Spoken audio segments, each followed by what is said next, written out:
Back now to our conversation with Carter Murray, Chief Executive Officer of the global advertising company DraftFCB. He's a business rainmaker of note who emphasizes the critical importance of managing client relationships. Let's talk a little about client retention, though. In a very flattering article recently, Adweek called you a client rainmaker.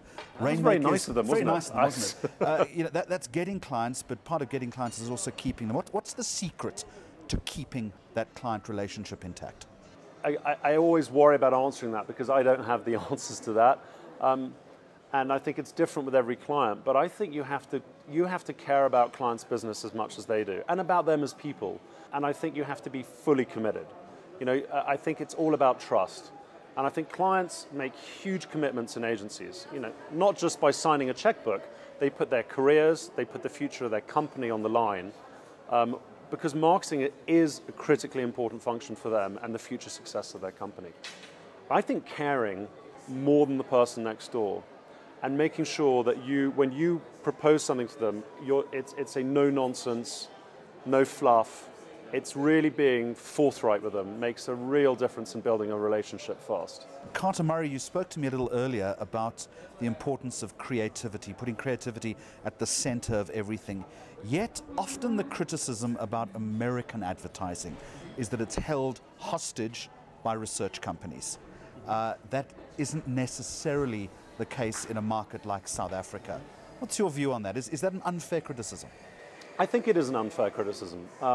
There are different clients in different markets around the world who treat research differently. So there are some clients in the United States, but I would argue there are some clients in there are some clients in Africa and some global clients that do use research in a very different way from others.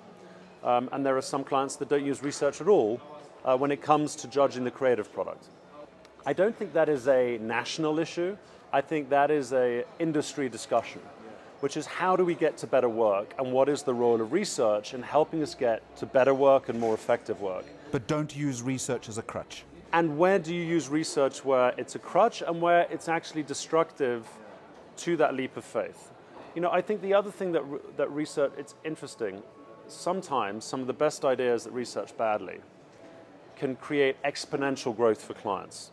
And I think there's a risk discussion. And I think where clients use it as a crutch as reassurance is when they don't want to take the risk, where yes, it can triple their business, but it can also have zero impact. So I think it gives them a reassurance, and that's why sometimes we lean too heavily into research. We have to believe in the power of the creative ideas that we come up with. I want to come back to the people. One of the big problems we have in the South African advertising industry is acquisition and retention of talent across the spectrum.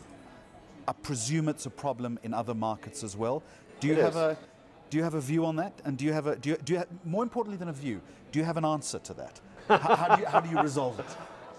I have a very, very strong view on it.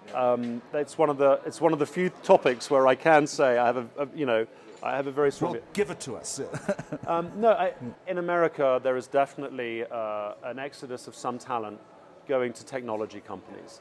I think given the excitement and the press around it, and also the new ground that the new ground that they're breaking, we are seeing people go to some of the new technology companies.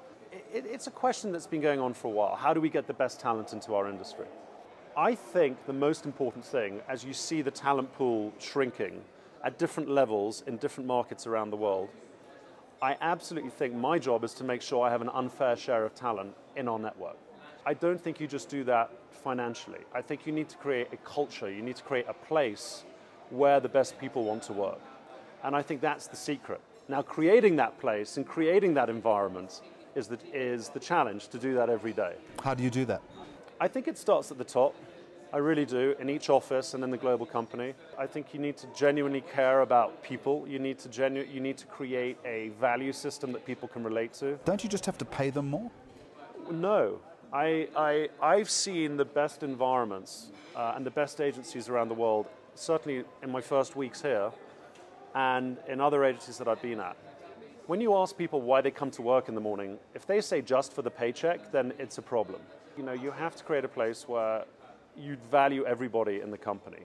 A place where, creativity is celebrated, and a place where people feel they are being cared for, their careers are being managed, they're learning something every day.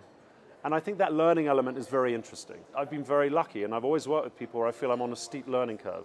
I'm learning from my creative partners, my bosses, and I think that's the environment where if you feel you're learning so that you can progress, and you're smart enough to realize it's not about 3 or 4% pay rise, it's about making it to the next level and the next level. Point taken. I guess that applies to any industry, though. It does, yeah. but I think in ours, because our people are principal asset. Yeah. principal to our business, it's even more important we create a great culture.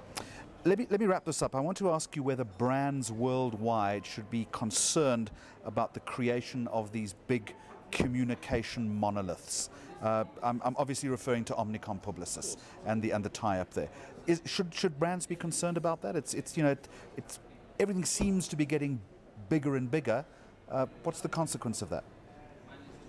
Look, I mean, John Wren and Maurice Lee are very smart individuals who've had, if you look at on paper what they've achieved, they're clearly doing it for some reasons that they believe are going to benefit them. I'm sure there are going to be opportunities for them, and there's going to be opportunities for us that are going to fall out from this. I think what I'm hearing when people, this is the topic of the moment in our industry, I think it's a quality discussion, and I think clients will have to make their own decision on the quality of the service that they get across the disciplines and in general. I believe for us it's an opportunity. I think brands want the right talent on their business. They want to have the right relationships. They want to have the right plans in place. And I think when you have these monoliths, it's very hard to give that personal care and attention to clients. And it allows us to focus on a quality discussion, not just a quantity discussion. Carter Murray, thank you for joining us. Thank you for your time. I really enjoyed it. The views there of DraftFCB Chief Executive Officer Carter Murray, who was in Johannesburg recently. Coming up, the power of digital solutions in brand communications, as we sit down with Daniel Morell, who heads the Global Wunderman Agency.